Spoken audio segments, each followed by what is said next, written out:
TPS ini sudah kenal sama saya. Kalau background saya bukannya orang politik, bukan orang pemerintahan. Background saya sama seperti masyarakat biasa. Namun alhamdulillah Allah Subhanahu wa taala mempertemukan kita di sini, diberikannya kesempatan untuk menjadi bagian dari penyelenggara, yaitu di bawah Kabupaten Muara Enim dan jadi panwas di Kecamatan Empat Ketulaidaku. Saya sudah membidangi Komite 2 ini sudah 2 kali di masa yaitu ketua itu Bapak Adirawan, itu masih posisi saya di Komite 2H, dan di pilkada ini ketua kita yaitu Pak Ferdianto, saya masih juga di P2H. Kedudukan saya ini bukan berarti saya mampu, bukan berarti saya bisa, sama seperti saudara-saudara sekalian.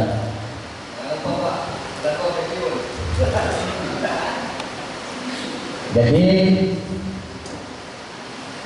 tak kenal nama saya perkenalkan diri saya.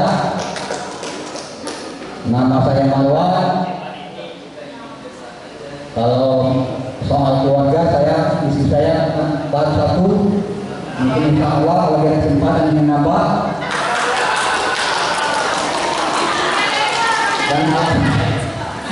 Dan alhamdulillah dikaruniai 1 orang putra dan 2 orang putri.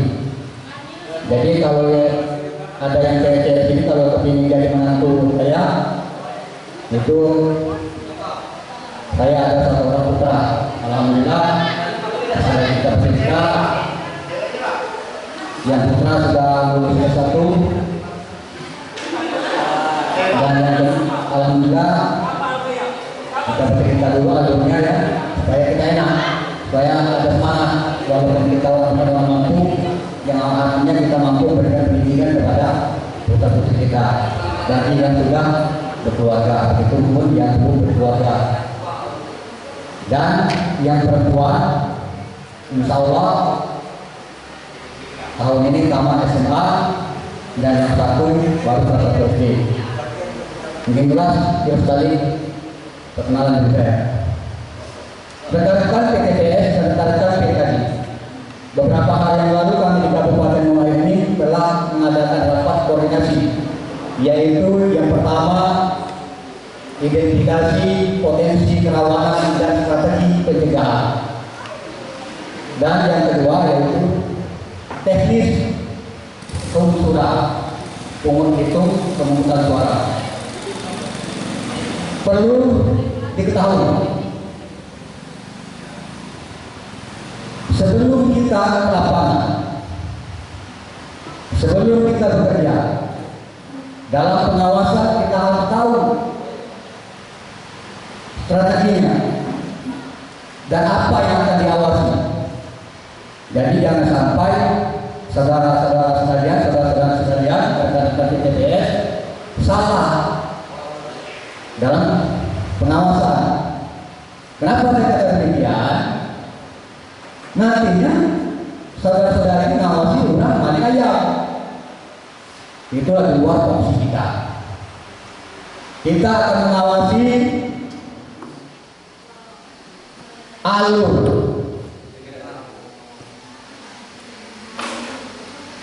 alur dari pelaksanaan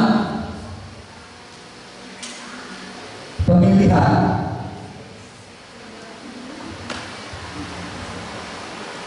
Jadi kita harus tahu alur.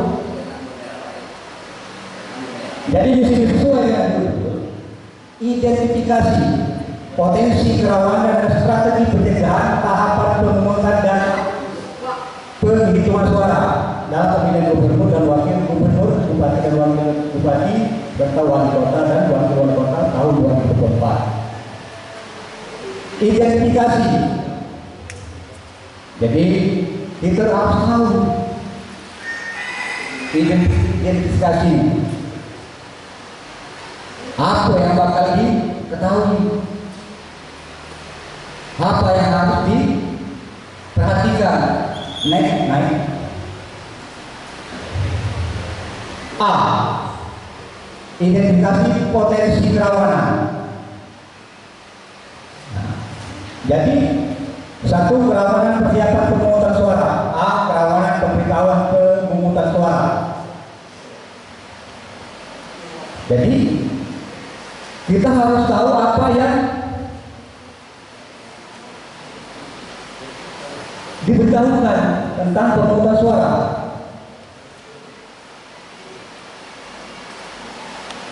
Jadi tugas rekan-rekan sekalian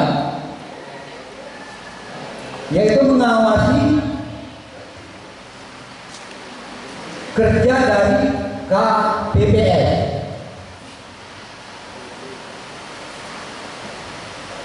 Satu, kelompok penyelenggara pemilihan pemungutan suara atau KPPS belum mendistribusikan surat pemberitahuan. Jadi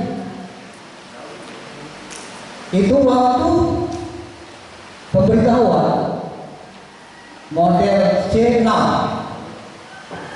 pemberitahuan kepada pemilih. Kapan waktunya? Kami sudah kami sampaikan kepada PPK untuk memberitahukan kepada rekan-rekan sekalian kapan pembagian undangan.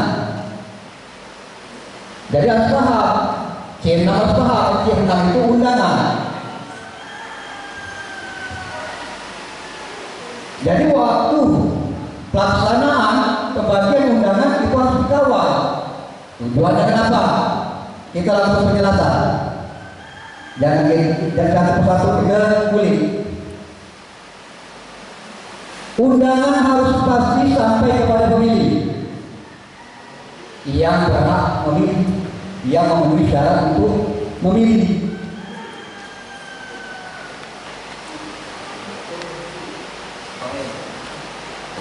Jadi peraturan itu berhak memilih itu yang sudah memenuhi syarat, yaitu sesuai dengan undang-undang atau PKPU nomor 7 tahun 2024 pasal 1 dan pasal 4, dan tahapan pencoblosan DPS-HP, DPS-HP, DPS-HP, DPS dan DPP.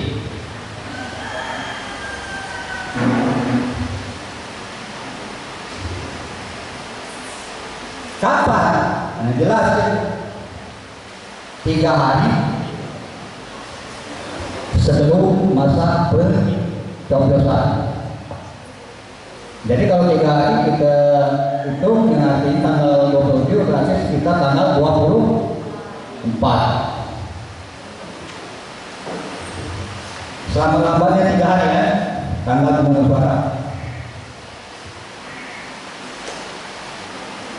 Perlu diperhatikan saat pembagian undangan, PKD harus beritahu sama PPS mana-mana yang DNS. Paham DNS?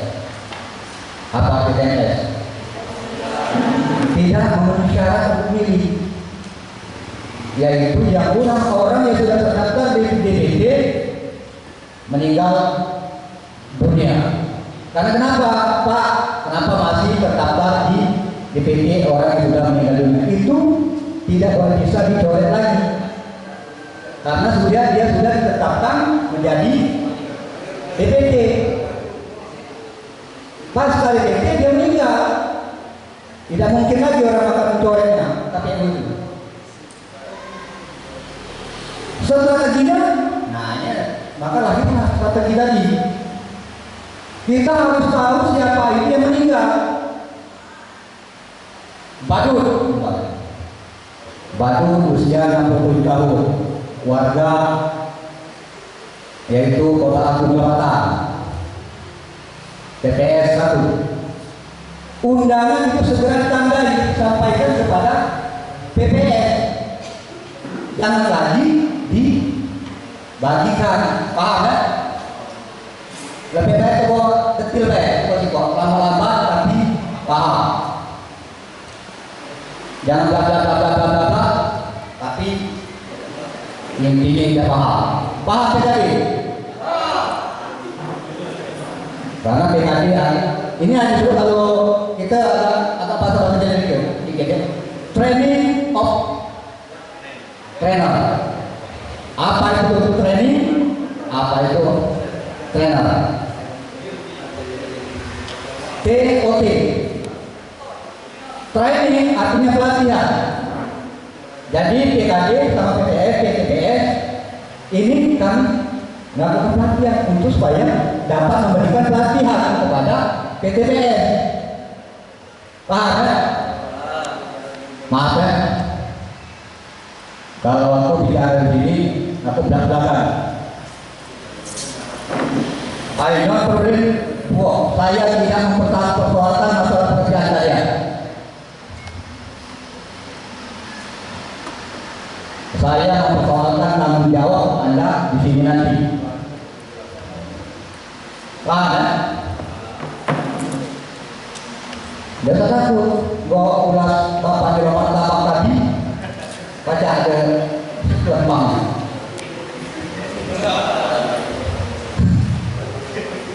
Dua, KPPS tidak mencantumkan catatan untuk pemilih yang berisi kemudahan bagi penyandang disabilitas dalam memberikan surat suara di TPS dalam surat pemberitahuan pemungutan suara kepada pemilih. Paham saya pemilih? KPPS tidak mencantumkan bahwa dia itu disabilitas. Dianggapnya itu orang normal kali. Kenapa demikian? Supaya mereka diberikan kemudahan sangat pemungutan suara. Artinya kemudahan mungkin kita pakai kursi roda. Nah inilah kali timbul pembuatan TPS, pintu masuk, pintu keluar. Jadi dia harus ditandai, oh ini kodenya apa? Disabilitas. Itu perlu diketahui. Lanjut yang ketiga. KPPS tidak memberikan surat pemberitahuan pemungutan suara kepada pemilih secara langsung sehingga rawan disalahgunakan orang lain. Itu harus hati-hati. Saat petugas KPPS membagikan C6 datang ke rumah si Badut. Assalamualaikum Pak Badut. Pak Badut tidak nyaut karena Pak Badut ke kota Palembang. Tidak disampaikan surat disimpan. Hati-hati. Sehingga si Badut tadi tidak tahu. Karena dia tidak tahu oleh petugas KPPS. Jadi berhubung si Badut tadi tidak ada, KPPS serah baik pada orang yang ini dia kepada Palembang. Padahal dia bukan orang Tangku ya, orang Palembang. Orang milik yang ini. Dia pula orang Palembang itu. Awas, itu hati-hati.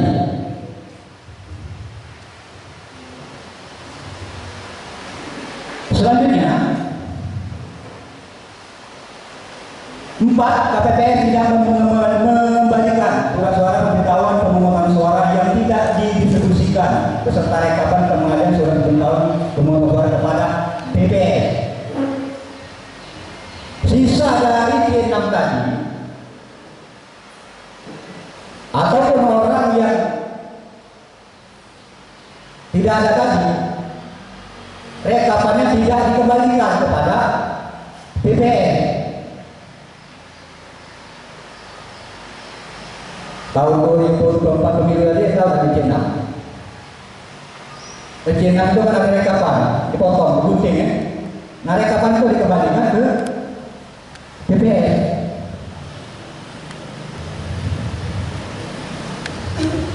Jadi sudah dipakai guna itu ada rekapan itu tidak dibalik dulu.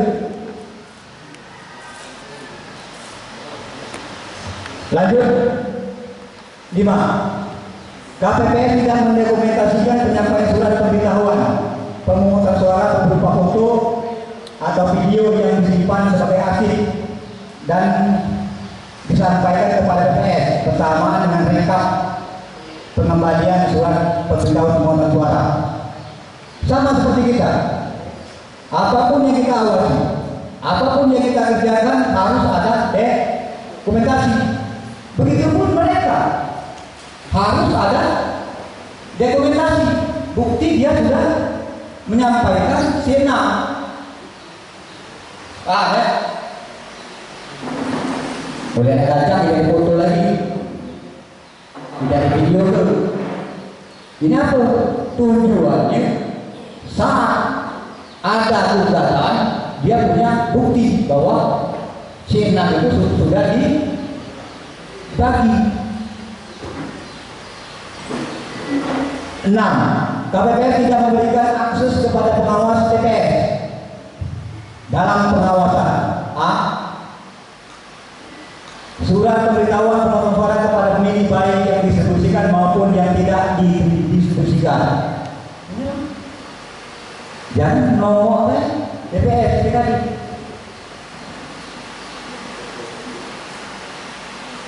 Kalian ngomong apa? Dia apa? Surat pemberitahuan pemungutan suara kepada pemilih baik yang didistribusikan ataupun yang tidak didistribusikan harus diketahui. Jadi KPPS wajib memberikan salinan apapun rekapan tersebut. Yang mana cerita mungkin di foto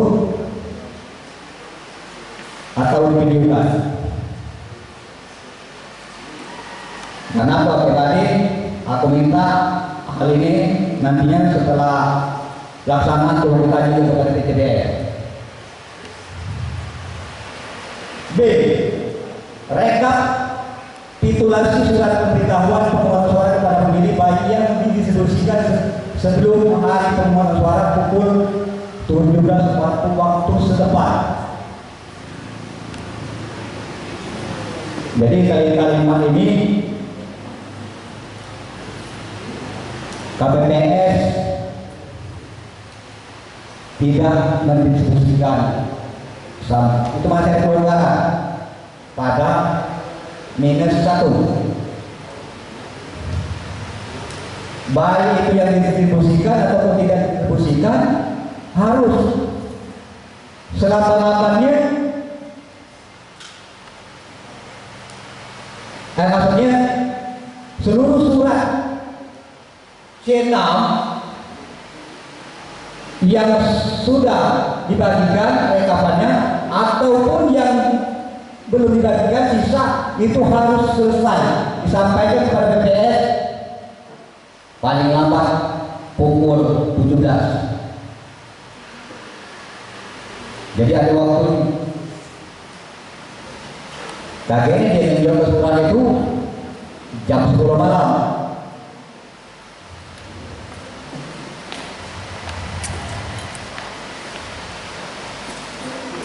Dapat jadi sambungannya, sambungan dari 6 tadi dari bukti tepi.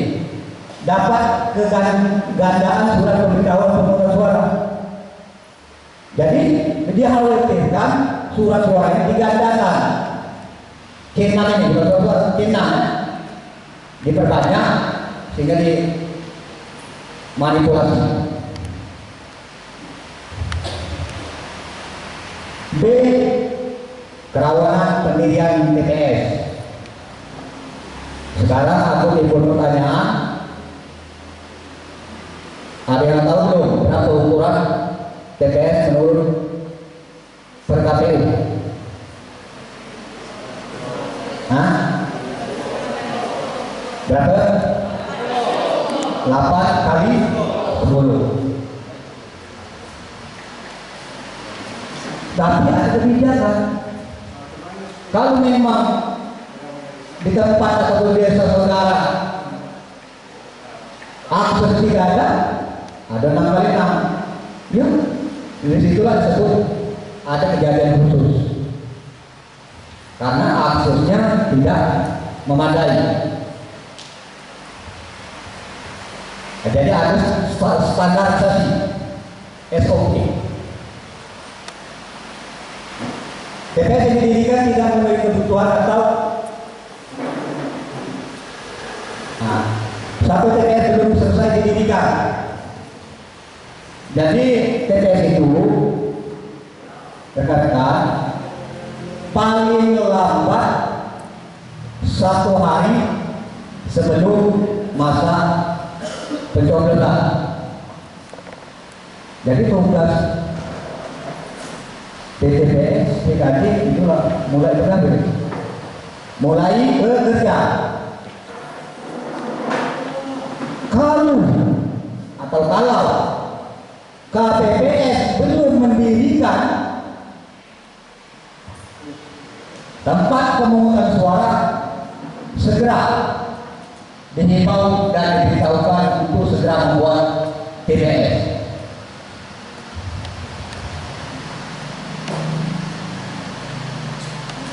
Dua, TPS yang didirikan tidak memenuhi ketentuan dan atau berada di wilayah rawan, di antaranya 1, di ruang ibadah. Pak, ruang ibadah mana baik?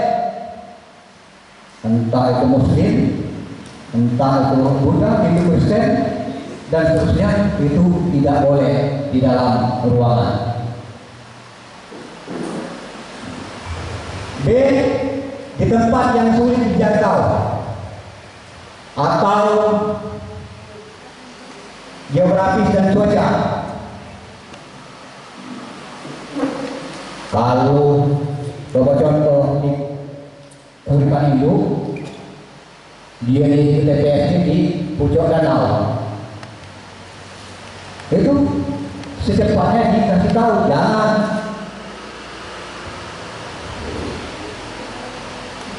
atau dia jauh dari permukiman penduduk benar aja didirikan TPS-nya di Talang Jauh. Itu segera disampaikan kepada KPPS.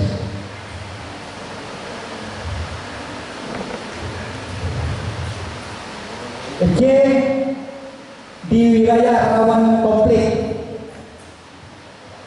Pak, rawan konflik apa saja? Mungkin yang timbul pertanyaan demikian, lebih baik langsung kita kupas tuntas. Contoh, antara Gunung Raja dan Kabupaten Baru, warga masyarakatnya kalau zaman-zaman kami dulu saling berkesi. Nah, itu tidak boleh didirikan di dekat wilayah konflik. Bukan konflik militer saja, konflik antar warga masyarakat. Jadi solusinya carikan tempat yang aman untuk keselamatan warga masyarakat menuju TPS. Lemah ya, sama aku nyampe ke materi langsung disampaikan, langsung dijelasin supaya detail, supaya santai, tujuannya supaya paham. Ya coba ya, kan minta duit. Lemah pemateri dari penguasa.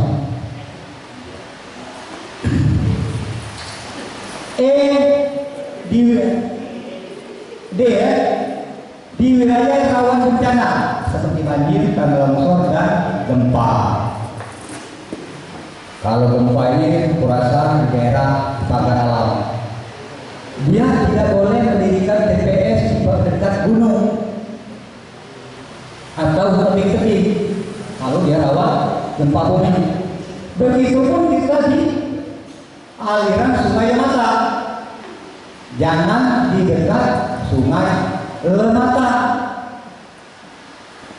Dikhawatirkan warga masyarakat yang memilih uji kategori tidak lain atau jatuh ke sungai.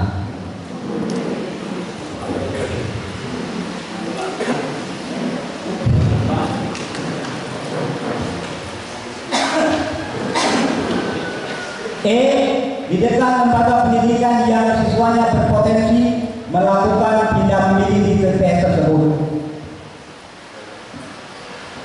Jadi, bagi desa yang punya SMK, SMA, KPPS mendirikan TPS di dekat pendidikan. Dikhawatirkan ada siswa tersebut tidak memilih. Tidak boleh. Cuma tidak mungkin terjadi karena waktu hari itu libur nasional. Ya. Tapi ini tujuannya kita mengidentifikasi, mengetahui bentuk-bentuk kerawanan.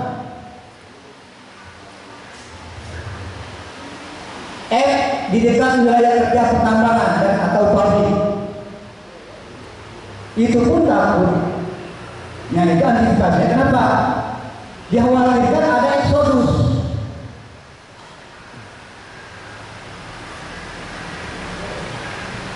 Ada karyawan dari Prabu Muli. Kita bisa bayar di sini. Tidak boleh. Hati-hati. Sama seperti kita daerah perbatasan. Seperti Siku dengan Tanah Abang, Purwajati, daerah perbatasan.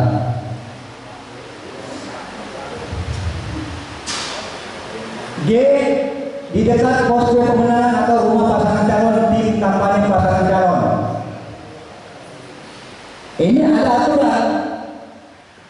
KPPS tidak boleh mendirikan TPS di dekat rumah pasangan calon ataupun tim pemenangan, minimal 100 meter dari tim tersebut, dari posko tersebut. Kami pengalaman 2024 di Desa Gunung Raja itu Simpang 4 dan Tegor. Di wilayah yang memiliki kendala jaringan internet dan atau aliran listrik di lokasi TPS. Jadi upayakan, tapi kami sudah menyampaikan pengisian POM yang diverifikasi sudah ya, adik tentang kerawanan jaringan internet. Upayakan sampaikan kepada TPS, cari titik yang ada jaringan.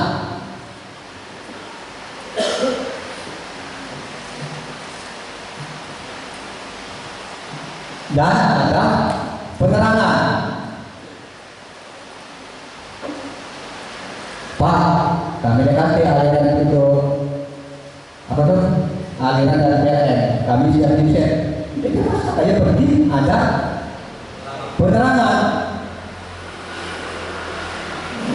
Lanjut.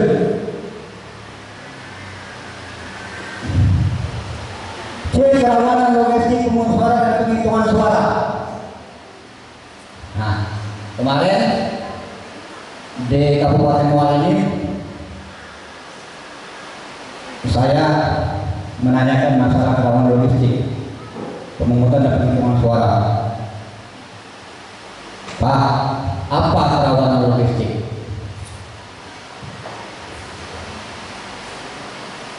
Logistik yang dialokasikan didistribusikan oleh KPU kabupaten ke kecamatan sampai ke dari kabupaten atau dari KPU ke kecamatan ke PPS ke PPK ke PPK ke KPPS. cukup. Yang di luar box itu ada tanda pengenal, salinan DPT non unik, tinta, buku pertunjukan tenis dan lain sebagainya di luar kotak suara. Itu harus dipastikan cukup tersedia.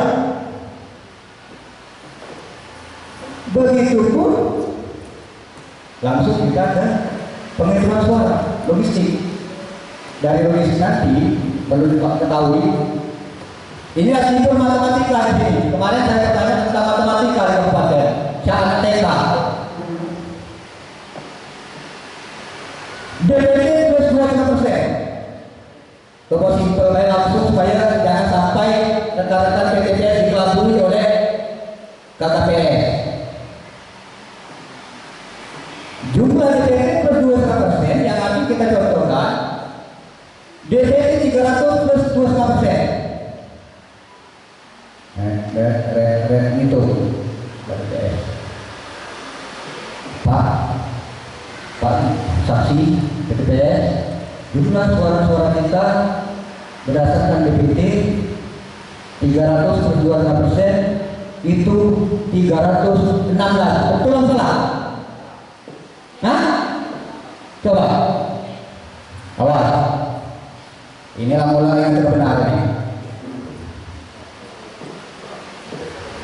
Simpel, buka HP, aku yang tahu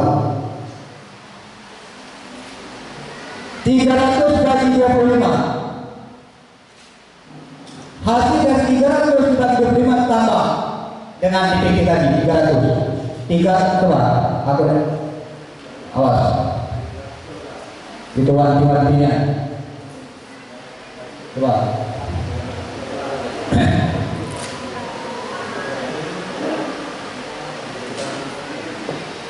Berapa? 312. Pas itu saksi TPS, PTPS DPT 300 plus 25%, jumlahnya 312. Baru kita mengatakan benar. Pas itu 311, maka disitulah ada tong kejadian khusus. Suara-suara yang diterima oleh TPS 1 berjumlah 311 kurang 1 suara. Kenapa saya bahas demikian? Jangan sampai kalian dibully oleh petugas KPPS. Paham ya kalau tadi? Singkat mudah gitu. Pak, kenapa 25 itu 25% dijadikan 25? Persen kan per 100. Jadi kita coba data dibulatkan jadi 25. 25 dibagi 100 4. 4 ditambah 104 itulah DPT-nya. Jadi dari DPT 100 jadi 104. DPT plus 25%. Paham ya?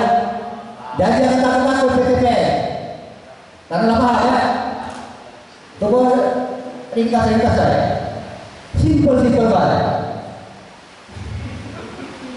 Karena kenapa kemarin disuruh Pak Padri itu bukan apa? Panwas juga diminta sampai dulu kalkulator sama